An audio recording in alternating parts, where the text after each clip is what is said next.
Welcome to another discovery journey beyond perception. I'm Simon, and I have the true pleasure to be here today with William Whitecloud.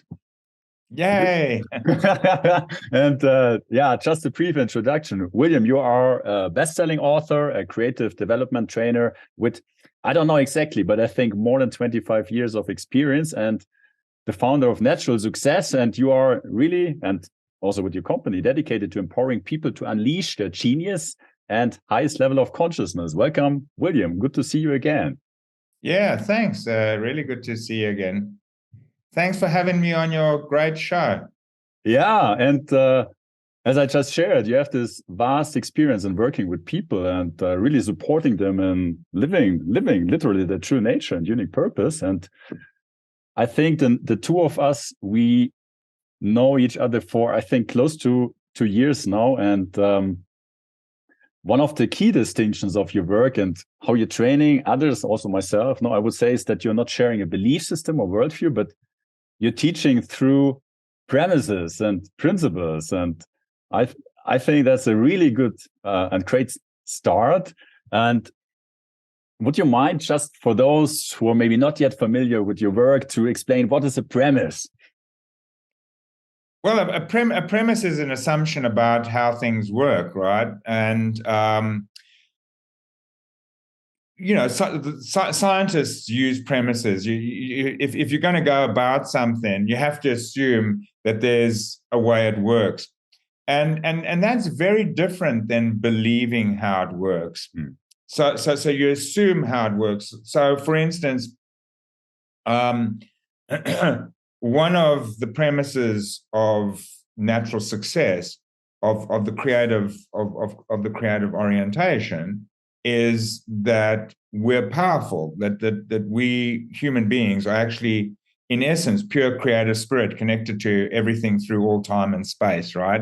And by virtue of that, are uniquely powerful, and that we create our own reality, and we create it based on our focus. And so the premise is that we're all powerful, that we create everything in the scope of our lives, and that the way that we create that is through our focus. Whatever our attention is on, we will manifest that, attract that into our lives, create that experience, have that thing, you see. And that's a premise. It's not a belief. We don't necessarily believe that, because if you consider that for a moment, it's like, do we absolutely create everything ever?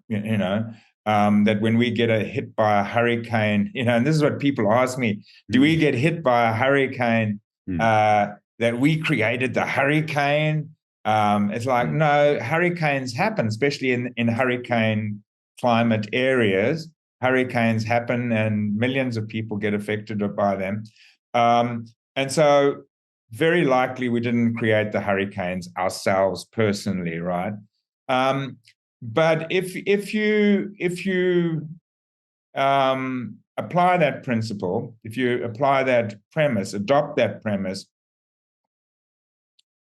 Firstly, in applying the principles of creativity, one which I won't bore you or your viewers and listeners with in detail, but you find it's remarkable the extent to which you are responsible for what happens, right? And also, furthermore, if you assume, because that's what a premise is, it's an assumption, right, about the way things work.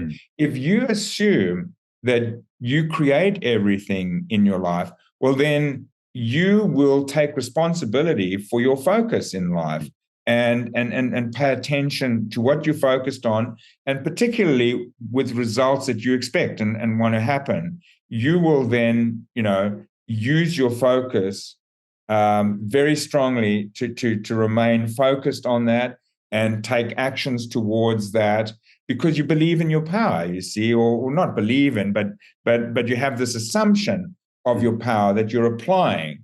And this is what we see.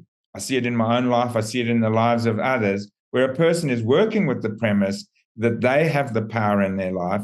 They will apply that power, and they'll apply it really assiduously, really strongly, and they will get better results, way better results than they normally do. And they'll get better results than a person who doesn't apply that premise, who doesn't assume that they create everything in their lives and that they all powerful. Joseph Campbell, the mythology guru, said this once. I heard him say it because he was asked in an interview when he was still alive, God bless him.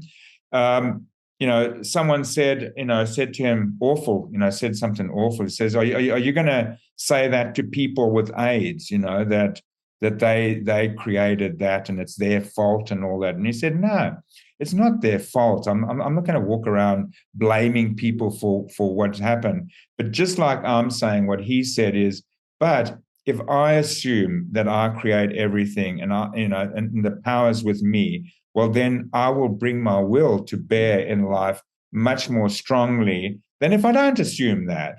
Then I'm just going to go, well, I want that, but I don't have any chance of having it, right? I want to stop that. I don't want to get that. I don't want to be sick, but I don't really. It's not up to me. And so then I don't apply my own agency in life, and certainly not as strongly, right? And so that's just an example of a premise, and sorry, it's not an example of a premise, but it's the understanding of premise and also the usefulness of premise. You see, and here's a really good example of a premise. I just happen to know a lot of champion swimmers from all over. It started with my older brother. He was a champion swimmer at school.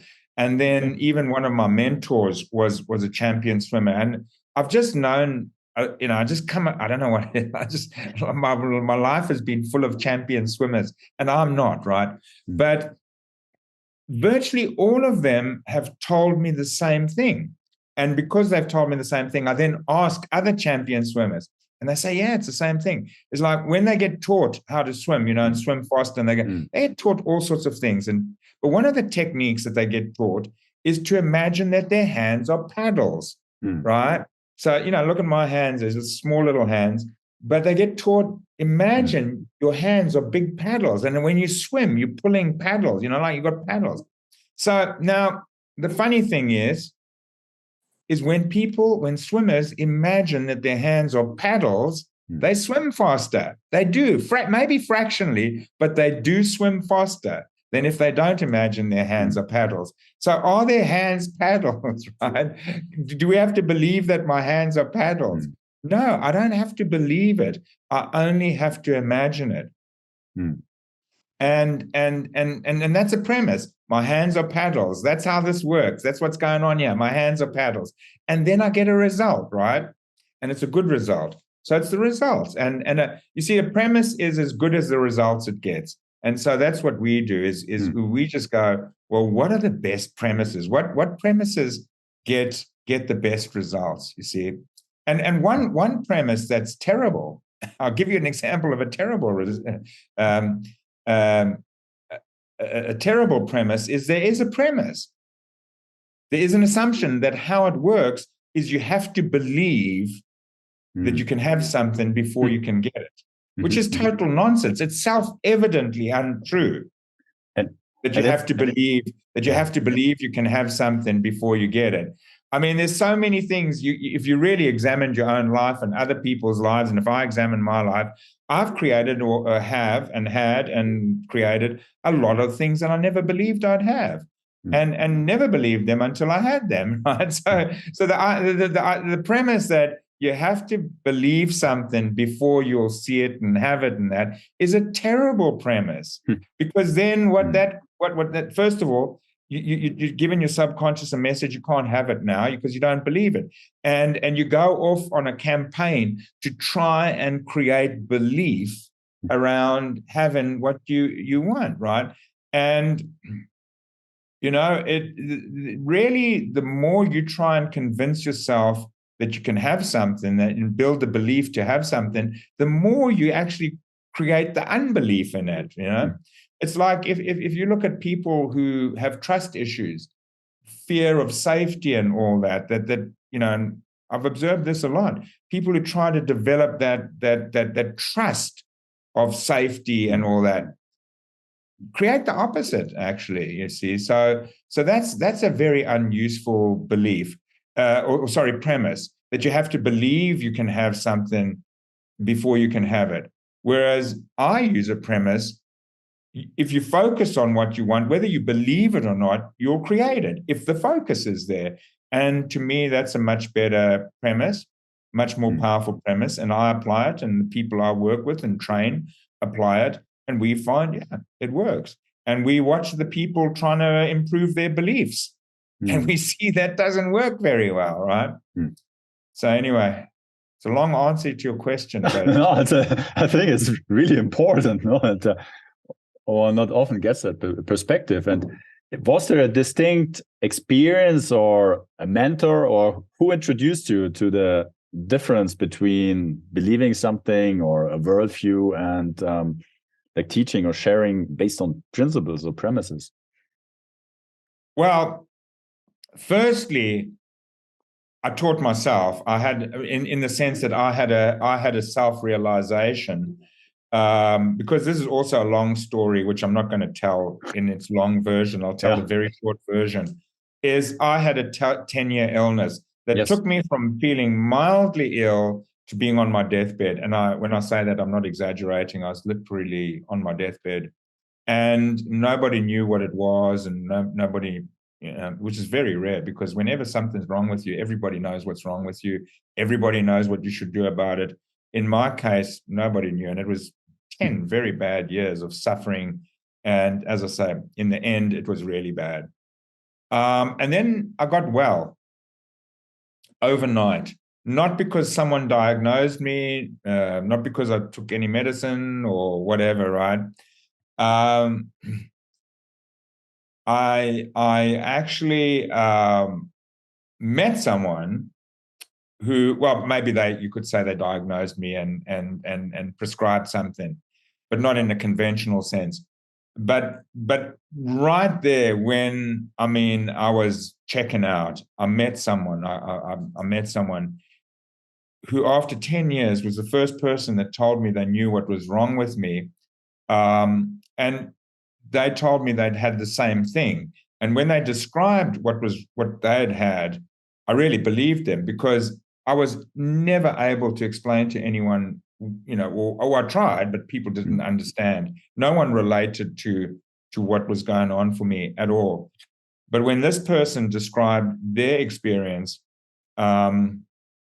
they, I could really relate to it. I totally believed them, because they described it like exactly, and then so I was amazed. It's like I was as amazed as I could be, because I was very sick. And they said that it's easy to cure. It's very easy. They'd cured themselves, and they could give me the cure, and I could be cured. And so it was like, oh, well, that's can't wait to hear what it is. And I was very shocked when they told me, because the guy was a guy, and he said to me, well, you got to start eating meat again, animal protein, chicken, meat, fish, and all that. And you also you need to have coffee. You need to drink a few cups of coffee every day. And you need to, when you have animal protein meals, you must drink some white wine with that. You must drink wine. And, it's really good if you smoke a few cigarettes every day, right? Now, these are all things: meat, alcohol, nicotine, caffeine. I'd given it all away, because, that's what all the healers and all that's like, toxins and this and that. And so I was just living on, by that time, vitamin injections and boiled cabbage and distilled water, and he has, given up everything, because everyone's like saying, oh, well, this is what's killing you, or to get better, this is what you must do. And, So I'd eliminated everything. And here's this guy telling me that what's going to save me is the very things that everybody else has told me is killing me and will kill me and all that. I mean, the only thing worse he could have said is you should shoot some heroin every day as well, you know. And I was like at first very dismayed that this was the prescription, right? Mm. But I figured very quickly, it's like, well, look at him. He definitely had what I had because he told me what he's experienced. And now he's telling me what did it for him. And I just went, there's nothing to lose. There's nothing to lose. And I did what he said. And I was better in days. I mean, it took me months to put the weight back on. Because you look at me now, I most probably was a third of the size, as a skin and bones and had sores. And so it took, like a few months for the weight to come back on me and my skin to clear up and all of that. But my mental acuity and, like my energy and everything was just back in days. I made a profound realization through that, a really profound realization, because I'd come from a farm in a remote part of Africa, and I didn't know about personal development and spiritual development and consciousness and none of these things. I knew nothing about it. I'd never heard about it. I'd never read about it, but I made a realization for myself, which was that there must be a way in which I focus, that I pay attention, that determines what happens to me in life. That, like, my, what my experience of life is determined by my focus. I mean, it was an inescapable conclusion I came to very quickly, realization, because for 10 years I had done everything to avoid and stop being ill. And then later, everything, realizing I was heading towards the grave and I'm going to die. And so, it's like I didn't want to die. And I traveled the world. I did everything I could while I was well enough at times to do whatever I could. I searched, I did all sorts of things, tried all sorts of diets and, whatever. And I just got worse and worse. And so I realized I was paying attention. I was focused on not being sick and then not dying. And the more I focused on on that negative vision of what I didn't want, the more it came on. And in the end, I'm not even saying that I got a positive vision, right? But I gave up my negative vision because I just went, screw it, I'm going to do it because I've got nothing left to lose. So I don't care anymore, right? And I'll eat that meat. I'll smoke the cigarettes. I'll drink the coffee. I'll have the wine, and if it kills me, it kills me. That becomes, I just gave up, that avoidance of whatever and just surrendered, right? And then I got well. And I never really believed that the meat did it, or that the animal protein did it. It just never... I never, believed it. It's never just like, oh yeah, there's something in meat, right? Or there's something in wine, or there's something in cigarettes, or there's something in coffee, that cured me. It's like, no, I just never got that. But the thing that I got was that my attention had changed, my focus had changed something, and then my experience and my reality kind of followed that change in focus. And I didn't know how it worked, and like exactly what it meant or how it worked, but I knew there was something behind that principle, and I was like really determined to find out what it was and how this worked. So anyway, with that intention, because I had a strong intention to find it out, I didn't even know that there was information on this anywhere in the universe, but I was like, I'm going to find out. I didn't know that there was a whole movement of, right, around personal development, creative development, manifestation, all of this, right? And anyway, so I was very quickly drawn to work around that principle. You see that your focus creates your reality. And I was particularly drawn to the work of a real master in the field called Robert Fritz from the United States. And also I was drawn and discovered the sort of the teachings and the principles and the premises of alchemy, but specifically Hermetic philosophy, which is kind of the mind science, the manifesting branch or strand of alchemy, because there are various strands of alchemy, and believe it or not all of them are related to mind science, but Hermetic philosophy is, and so that were my real foundation, the Hermetic philosophy and Robert Fritz, and I mean, to be honest, they're the same. It's exactly the same. It's just one's, couched in a more ancient language, and Robert Fritz is a modernized language, right? So, like for instance, that the alchemists say, Hermetic philosophies is the law of rhythm, and the swing of the pendulum, and human beings live in this, in this rhythm of the pendulum, this oscillation between going forwards in life and feeling powerful and all that, and then going backwards and feeling like disempowered and whatever, right?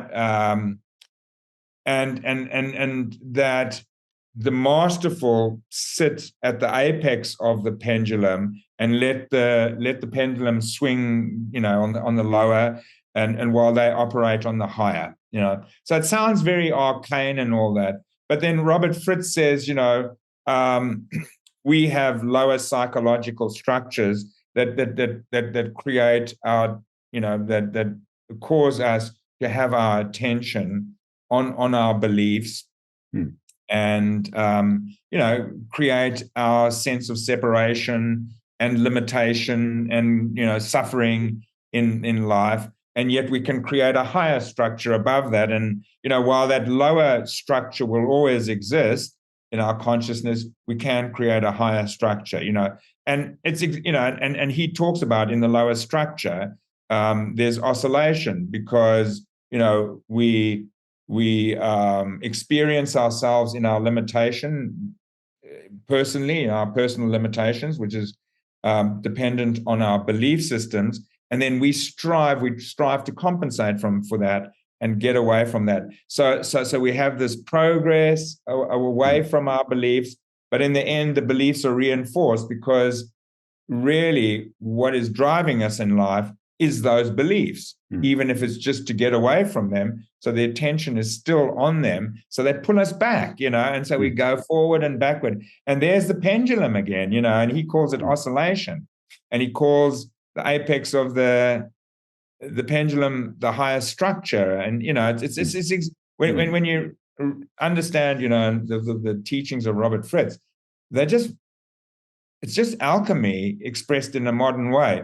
I mean, he, I believe, kind of denies that his work originates from alchemy. And I believe it, because if there's a kind of a truth of, how things work, it would be available to other people, through different times to realize. And so he kind of claims that he's just someone who's realized this through creating, because he was a musician, you see, or is a musician, and so he studied composition and all of that, and through his studies of creativity, he came to these conclusions, right? And but they're just identical. There it is, and the principles are the same, the premises are the same, and they're very powerful, right?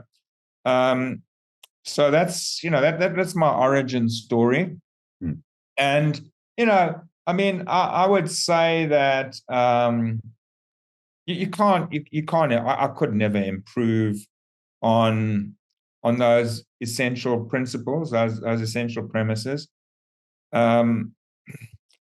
they're just so fundamental and and solid, right? The only thing is that I've developed myself is, sort of insights into the depth of that body of work, and also techniques and tools that help apply it. That's stuff that I've developed by myself over those 30 years that I've been involved in this work. But I've never, come up with a new foundation or something, right? Anything foundational, because it's really, fully formed and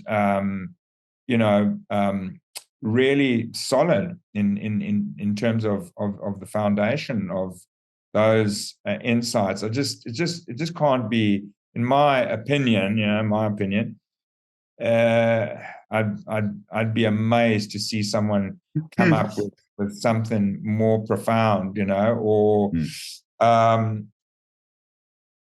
with such integrity and such efficacy that just like creates such phenomenal results. Yeah, thank you so much. It makes so much sense. And I mean, what I learned, or still learning from you, is also not to kind of become aware of all the concepts and maybe unconscious assumptions one is carrying with oneself. And one thing you keep repeating like a mantra is teach the premise, not what it means, no? And and maybe also people are listening to like, how can I figure this out? Like, what does that mean? Like, how can I use that for myself? And could you share a little bit of why you kind of repeat so often and teach the premise, not what it means? Yeah. Well, I mean, just because you see, meaning is the death of our soul. Meaning is the death of our soul. Meaning is the death of creativity. Meaning is the death of our power. Because meaning leads to beliefs, and beliefs then are a limitation. They just totally limit us. And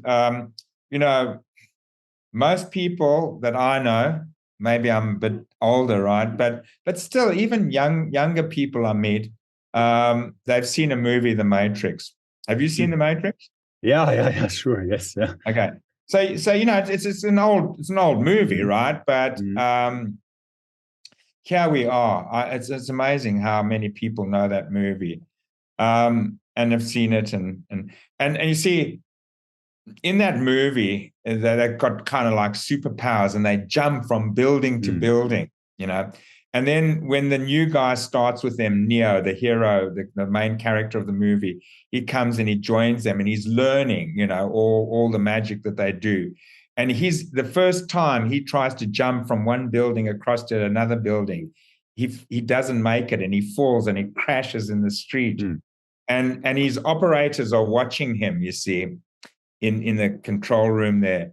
And the one guy says to the chief woman, he says, "Oh, he didn't make it. What does that mean?" And she looks at him and says, "Nothing." You see, it doesn't mean anything, right? Yeah. He just fell, right? Yeah. You see, but the mind wants to know why it fell, you see, and it'll make something up. It'll make something up. You see, the ego seeks meaning. The ego seeks meaning. The ego is formed from the beginning by it has a premise, right? It operates under a premise. There's a central premise to the ego, and the ego operates under the assumption that there is a way it is. There is a way it is. There is a way I am, the world is, other people are. There's a way it is, because the ego is the vehicle of your orientation. It goes, if I know how it is, I'll know how to operate in life. Without that map, I can't operate, which is not true, because intuition is a far superior way of operating, of being guided in the moment, the relevance of a moment, how to operate.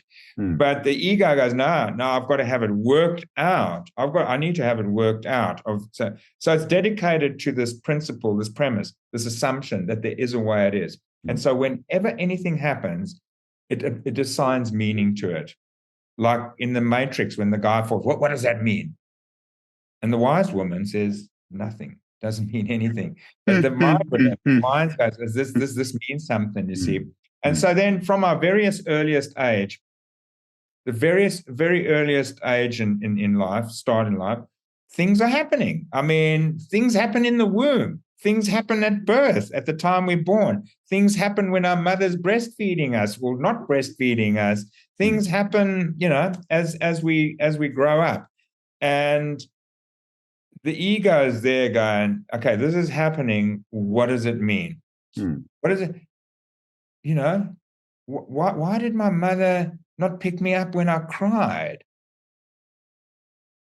It has to mean something. She doesn't love me, so I'm not lovable, I'm not worthy, whatever. So these beliefs grow, and they're beliefs of separation, of limitation, right? And they're not true, right? So they're unfounded, really. But yet we then subscribe to them. And that's why, we don't subscribe to beliefs. Other people do. There are other works and all that. And they go, you can buy a book and it says, these are the 7 immutable laws of the universe, right? Like 7 immutable laws in the universe. If you understand English, that means they just cannot be changed. It cannot be any different. This is how it is. And you think, well, that guy's a spiritual author. Those are spiritual principles. No, they're not. That is egoic principles. The idea of how it is egoic, that this is the way it is. It's just like, no, that's not the way it is. You could choose that as your understanding of how things work, and your explanation of how is your premise, but it's not the way it is. I mean, in any way that you ever thought it is will be defied at some time if you have the openness to acknowledge that, and so that's why we don't work with beliefs, because they can be, they could go, but that's a good belief, that's a good belief. It doesn't matter whether it's good or bad belief. That's not the point. The belief, and any belief, is a limitation, right? So then also, from my own experience and also, if the mind is given its way, it's going to make a bullshit, negative, limiting belief. That's going to be its tendency, right? It's going to be its tendency. It's going to be its tendency. Yeah.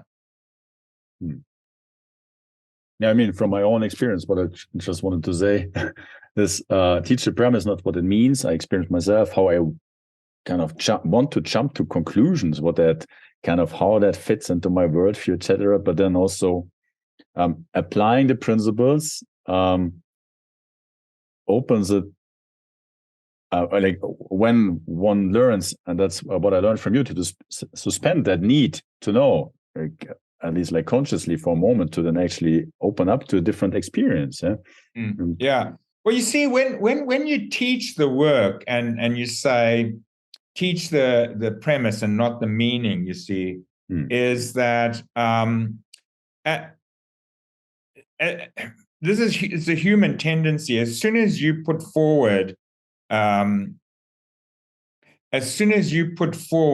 premise, right, the mind wants to work it out, so that if you say your focus creates your reality, you see, your focus creates your reality. So it's your focus that's creating your reality.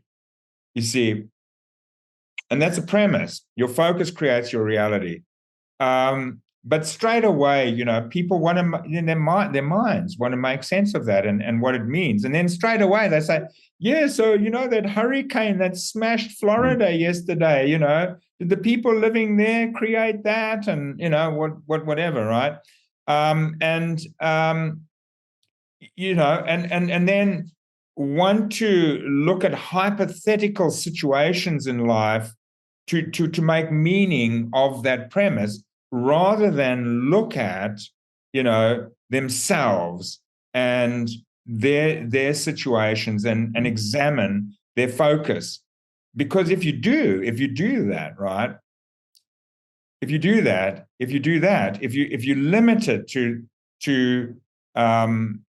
your focus creates reality as applied to yourself, and an observation of yourself and what you focused on and how you focused, or what your situations are and what your focus was, you know, prior to that situation, you'll see that your focus is very compatible with what happened, right? You see, like, you know, we have a process called the unbendable arm exercise, and it's I think its origins is a martial arts, you know, demonstration. And you take someone's arm, you bend it like this, and you say, "I'm going to bend your arm," you know, and you must try and stop me. Be as strong as you like, whatever. And you know, generally, what's going to happen 99%, 98% of the time, person's going to try and be as strong as they can, and the person bending their arm is going to bend their arm, right? And then you say to the person, okay, now let's do something different. Arm's still bent, but you see it's pointing there in that corner there. Now imagine that your arm's a ray gun, and out of your fingertips is coming white light, and it's shining wherever your arm goes, the white light shining. So now, no matter what happens, you don't say anything about bending arm. You just say, now, no matter what happens, I want you to keep your arm straight so that you keep the white light shining on that point. And then you, the person trying to bend their arm, try and bend their arm. You can be as strong as you like. You won't bend that person's arm, right? So it demonstrates that the focus creates reality. It's an exercise that demonstrates that the focus creates reality. And in the first instance, what the person's focusing on is being strong. And really, to be honest, the belief that they're not strong enough. Because people go, I can't, you know, my arm's got a joint here. You can't keep that thing.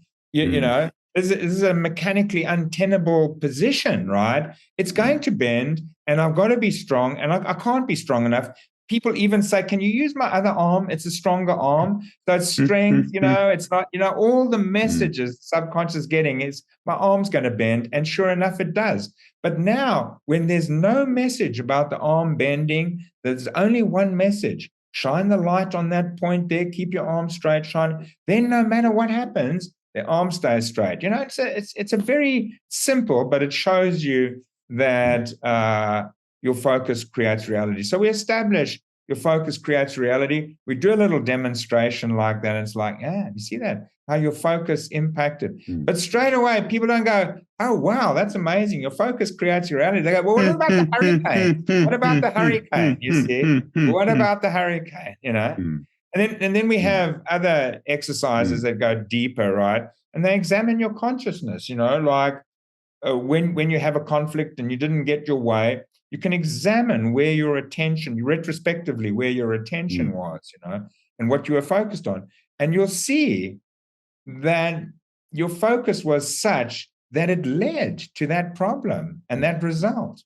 Well, it's consistent with that problem and that result. It's entirely consistent with it. So it's like, you see, that's a big coincidence that was your focus and that's what happened, because it's entirely consistent.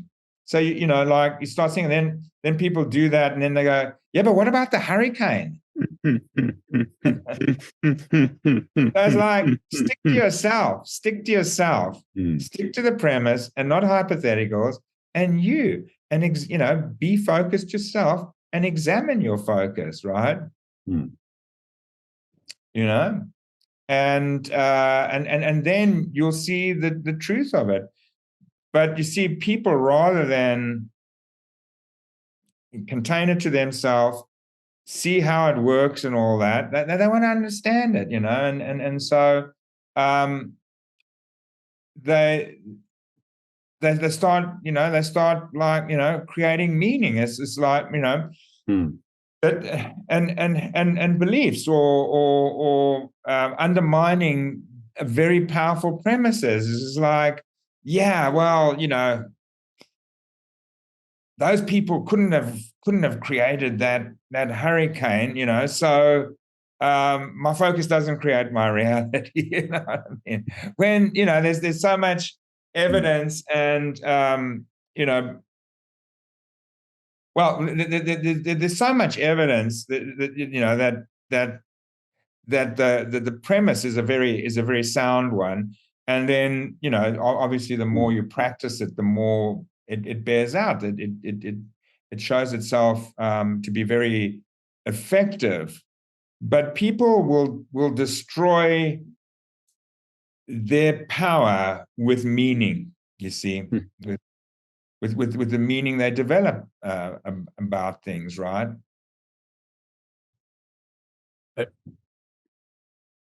I mean, there's so many modalities and theories and concepts out there, not like promising or leading to self-discovery or self-empowerment. And maybe like from your point of view, that I think that would be very interesting. What is the differentiation between creating or creative orientation and, on the other hand, maybe spiritual teachings, other modalities, maybe transcending, healing? What if you distill this down, what would you say is a differentiation here? Well, I mean, it's hard to say because the different personality, personal development modalities, and they're different spiritual development modalities, and there's different healing modalities, and so you can't say definitively what the difference between everything is, right, or between me and them is, and that. But I mean, if you just take personal development, for instance, I mean, just very typically, what I understand about personal development and the experience of people, because we have thousands of people coming to do our work, right? And mostly they're not virgins. They've done a lot of work, and most typically, what we see and what people report is that personal development is based on the idea that really, to be honest, that they can sort of like make claims about believing in the power of humans and the creative power in humans and all that, but really they don't. Very typically, it's an understanding of ourselves as being broken, of being damaged and broken, and that, and very typically by one thing and another, but very typically by our past experience and the belief and our beliefs, right? And so then the name of the game is to fix ourselves, right? Is to fix ourselves. So on the one hand, they do have a tendency to go, look, you're an awesome, powerful being and all that, right? But we need to fix you, And so it's like saying to you, you're God, but you're broken, and we need to fix you, So so what are you going to fix? You're going to fix the worldview. You're going to fix the belief system. You're going to fix the sense of separation, the sense of limitation, so that they don't have that limitation anymore, have that sense of separation anymore. And that's kind of basically the model, right? And so that when you're fixed, you're going to be good. You're going to be good to go, right?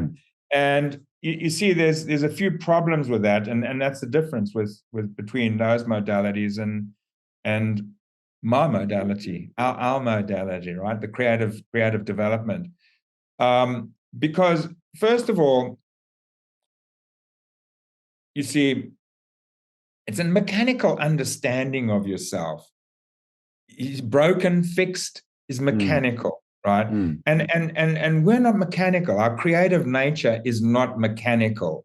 It's consciousness, right? It's spirit. It's just not mechanical. And as spirit and as consciousness, in fact, super consciousness, what we really are is fine. It's nothing ever dented it or scratched it or bruised it. It's actually good to go already. It's fine. And so in creative development, you go, well, just come from that side of yourself. You've got an egoic side to yourself. You've got a side of yourself that's had experiences and has beliefs and all that. You have that. And that's okay, because you've also got another side of yourself that's your creator self. So just orientate from your creator self. But personal development, from what I've seen and what people report, is a mechanical idea of a self that, there's this broken side of ourselves. And unless that side of ourselves is fixed, we've got no hope. We've got to fix that before we're good to go, as I said. Now, the problem with that is that it doesn't recognize the self as purely creative for a start, and consciousness and spirit. It sees ourselves as mechanical. And then also, by being preoccupied with what's wrong and what needs fixing, that's where the attention is. Now, that's where we focused on. We're now focused on that. You go, oh, that's good. We're fixing ourselves and everything. No, you're not. You're just focusing on the mechanical, wounded side of yourself. You're just putting the focus on the mechanical, wounded side of yourself, right? So you're actually reinforcing it and intensifying it. You see? And so you actually enhancing the experience of the victim nature of yourself, right? So that's not a good thing. That's a terrible thing. Also, it never readies you really to be, because of that. Also, it never readies you to begin creating. And the problem is, sometimes people have a perception that they're fixed, but are they really of their most fundamental, egoic identity? No, because if you were, you would have no more personality. You'd be just like a very bland, uninteresting person with no personality, right? So you're not really fixed in that, but even if you are in that orientation, it's like, well, so where do you go with that? Where's the realization? So you fixed, like, okay, the end result is to fix this mechanical sense of yourself. And so let's say it was ever fixed, which it isn't, but let's say it's ever fixed. So then what? So your mechanical self is fixed. But what about your soul? What about your spirit? What about like your mission on earth, your true nature and purpose, your destiny of what you meant to, create here? Your heart. You see, the understanding of the heart is this is like what matters to you, what you care about, like in life, right? You truly care about what matters to you, what you love, and the gifts and talents and abilities that you have to manifest all of that, right? Your true path in life. It's not going to bring you to that. Just fixing never brought, think about a car. It's broken and you fix it. Well, where's the driver? Where's the gas? Where's the now driving it around? It's just fixed. There's now in the garage, just fixed. But where's it going to go? So these are the problems that you see with personal development. And when people come and do creative development, which doesn't subscribe to fixing, which doesn't, it's just like understands. We understand what the ego is. We understand what beliefs are. We understand separation, because to be here and be you and me be me, to have an individual sense of existence. Do you know that we have to create that? We have to create that. We don't come here with an individual sense of existence. We have to manufacture it. When a child is born, it doesn't know it's not everything else. Doesn't know it's not its mother. That gets developed over time, and pretty quickly, but it gets developed. It has to be manufactured. And what manufactures that is the beliefs, because our beliefs give us an individual sense of existence. They give us a sense of limitation, of separation, all of that. So, you know, it separates us from everything else. But funnily enough, it also separates us from our power and what we want to create, irony. Right? Just its problem. It's irony. But we understand that. We go, yeah, we need an individual sense of existence. So that machine that gives us our individual sense of existence, we let it keep running. But we don't buy into it. We don't give it power. We turn our attention to our infinite selves that is right there, ready to go.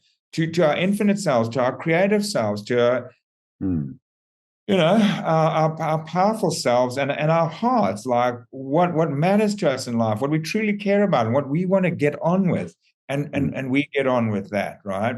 We get on with that, and that's a big difference. And when people come and do our work, creative development, they really realize there is a profound difference, and they report a few things. First of all, I think the big relief that they don't have to fix themselves anymore.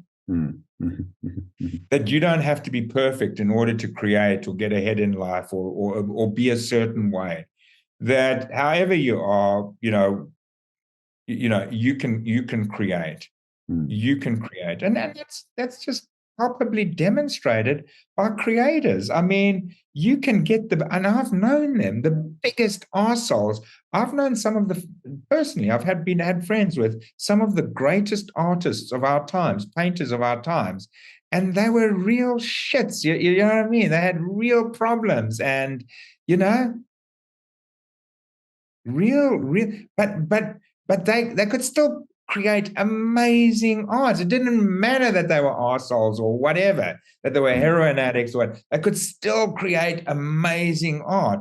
And that's so true. Howard Hughes, one of the greatest, I think maybe the first billionaire in history. I'm not sure, but one of the first, back in his day, if you had a billionaire, it's like, that's when in his day, when you were a millionaire, you were like a billionaire is today.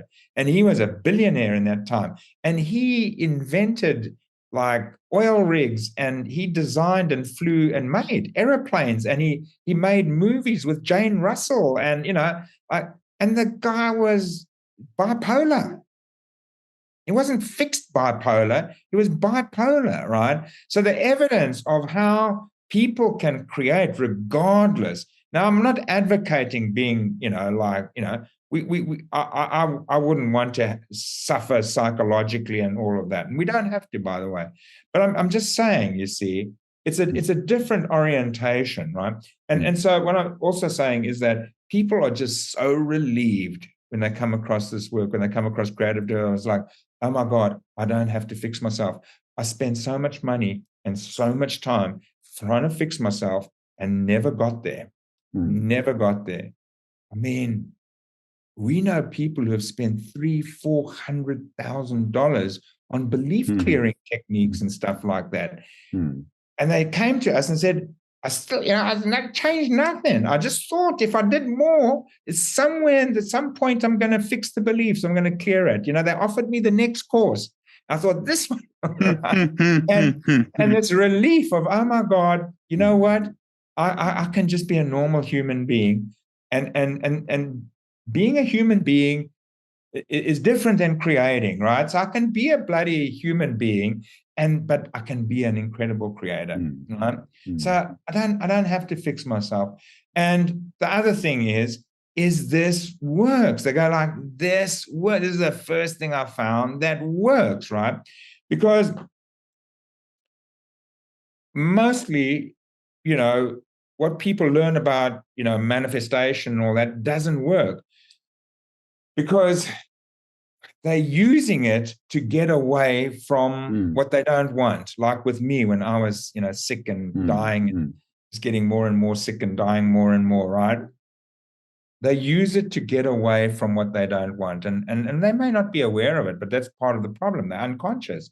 They're going for things, but the unconscious motivation for going for those things is to get away from their sense of limitation, their sense of separation, their fears, their insecurities, their woundings, right? And they don't know that's where the attention is. That's where the focus is. So they just keep it. That's why the alchemists say oscillation, swing of the pendulum, you're going nowhere. You're going nowhere, right? Whereas once you exit that orientation and understand, yourself and what you would compensate for, and stop and actually learn a way to go for what actually matters for you, that is not a negative vision, but is a true, what I'd call a true end result.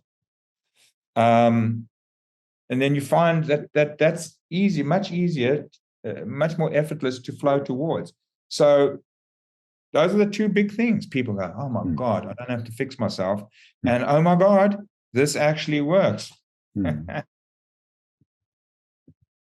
That's amazing. Yeah. And I don't know if you subscribe to that, but you could say that there's a kind of a healing or relieving effect from creating.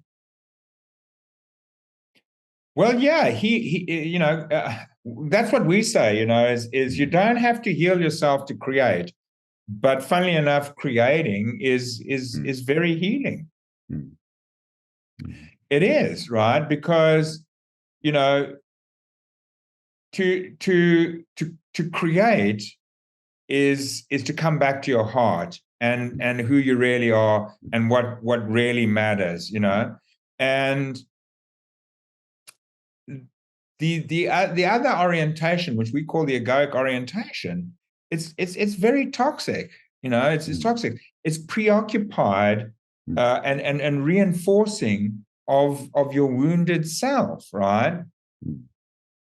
And it, it's like it's like keeping sores, wounds open all the time, right? And it keeps putting the power in the wounds, in the beliefs, all that, right? But when you create, you stop it, and so the power is going into what you love, and the power is being taken out of your wounds, your fears, your insecurities, all that. The power goes out of it. So there isn't that kind of energy in it anymore. That dis-ease just doesn't have its strength anymore, right? And so there's a huge calming down of the psyche and the all aspects of yourself, the physical, because it all corresponds and it's all related. The egoic preoccupation is very stressful. It's very stressful. It keeps you in high stress, in a high level of stress. And it's objective. Your objective is to get rid of stress. That's why everybody's in it, is to get rid of the stress in their life, the tension in life. But it's just keeping the stress levels up, right? But when you create, your stress levels go right down. And I believe I'm not a doctor, I'm not a medical person, or I'm not even a healer or anything. But I've got a bit of insight into it, or over the years had quite a bit of insight into it. And there's definitely a correspondence between literal health, right, and low stress. I mean, if you get cancer or some of these things, the first thing they go is like, you got to take the stress out of your life. Stop, de-stress. And creating is a hugely de-stressing orientation. But also, you see, there's another kind of healing, because the very word healing means towards wholeness. I mean, I don't know if you know that, but that's what it means in our English language anyway. It means towards wholeness, right? And you see, personal development, I think spiritual development, all of these developments, they basically hold that you're broken, that you're not whole. Whereas when you get into creating, you go, yeah, I'm whole.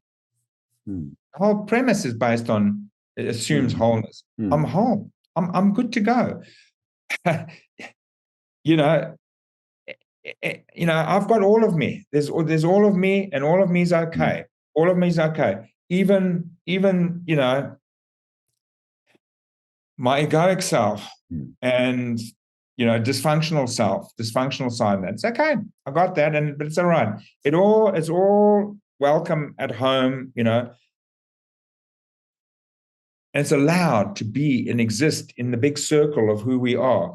Personal development, spiritual development is trying to push it out. Trying to push it out, trying to push it out. No, this part of me can't exist. I've got to push it out. It's denied.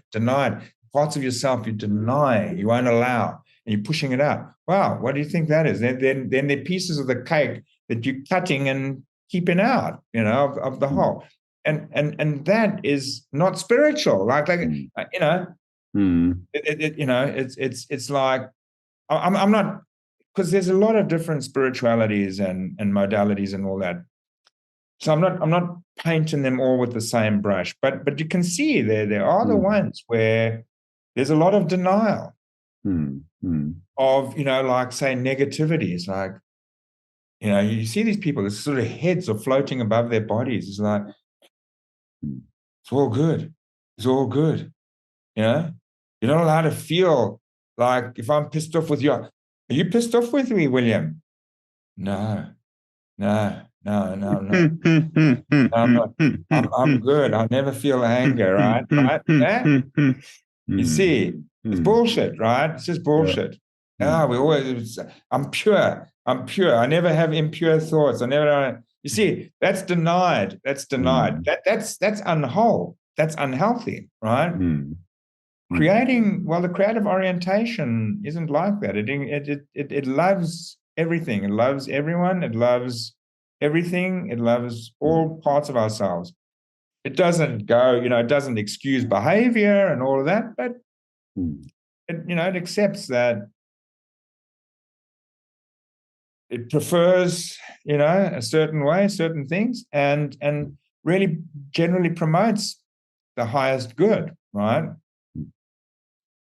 But it doesn't deny anything. It doesn't deny any part of ourselves. So there's a tremendous wholeness in creating, and there's incredible de-stressing because of that, leaving the preoccupation on the broken, wounded self, right?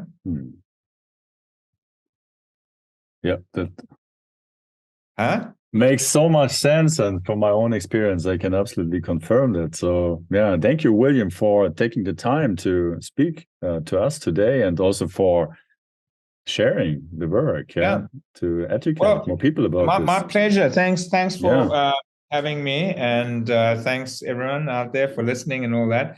But the last thing that you said is in my experience, and this is the thing, is that in your experience it works, right? So and that's the funny thing, you see, is you can have other premises and you can argue for your beliefs, and often people challenge my premises, and I don't care, because you can say what you like about them and think what you like about them, but the fact of the matter is the proof's in the pudding. The people that actually apply them get incredible results, and so it's the results. It's not the intellectual argument that counts. It's just the results, So anyway, just to engage what you said right at the end there, in my experience, mine too.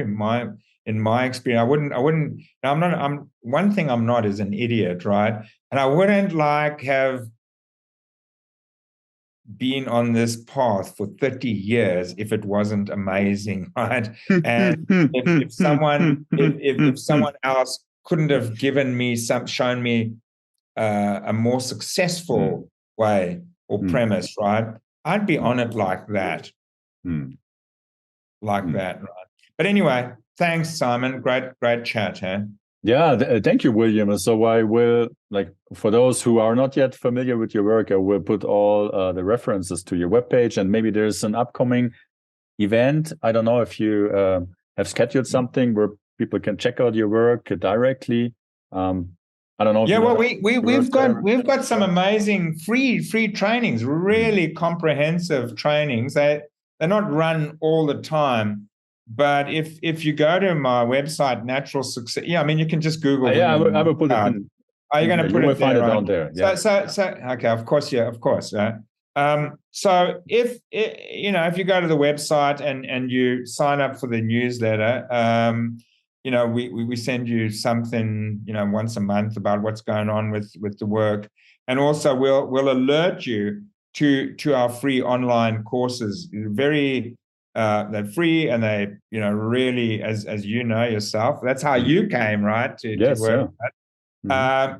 Very, very extensive, in this very subject, right? And so that's where people can get a taste. Or, I've written a couple of books like this one, The Magician's Way and The Secrets of Natural Success, my latest one, which is kind of like, this is an allegorical novel. It's a story, conveying the work. But this is more like the manual of the work, right? So yeah, books, website, check it out. Watch out for the next free round of workshops that come up, and you too can be on the healing whole path to creating magic. Yeah, seriously. Thanks, Simon. Yeah, awesome. Thank you, William. Yeah, all the best. And also thank you for everybody watching and listening, for your curiosity. Yeah, that's, yeah, how to say, like, let's create some magic. Yeah. Magic. Yeah. There's, like I say, there's no reason to live anything else other than a magical life, right? No reason.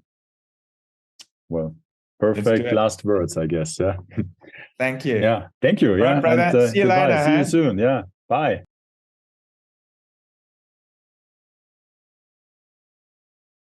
What's my potential? What's really inside me? Is it possible to be joyful and to express who I truly am? Do I have unique gifts and talents? If I do, how do I find them? And if I find them, how do I bring them into life? And is it even possible to make a living from what I actually love to do? Those were some of the questions which drove me now more than a decade. And I don't want to give you a definitive answer, but I learned very valuable principles on my quest that helped me to discover who I am and to bring what I am actually into this life, beyond expectations, beyond conditioning, beyond limiting or self-defeating negative thoughts. And now I want to be the bridge and pass those principles on to you, and not only remind you with my words, but actually enable you to discover and experience that for yourself, real self-discovery, that you are a wonderfully creative being, a genius in the truest sense of the word, and you have the potential and the possibility to unfold what is actually in you and set yourself creatively free. This is my mission. Very important, please don't believe my words or possibly your own skeptical thoughts, but check it out, experience it for yourself, and take part in our next seminar, Structural Creativity. More information here. I'm really looking forward to set your creativity free.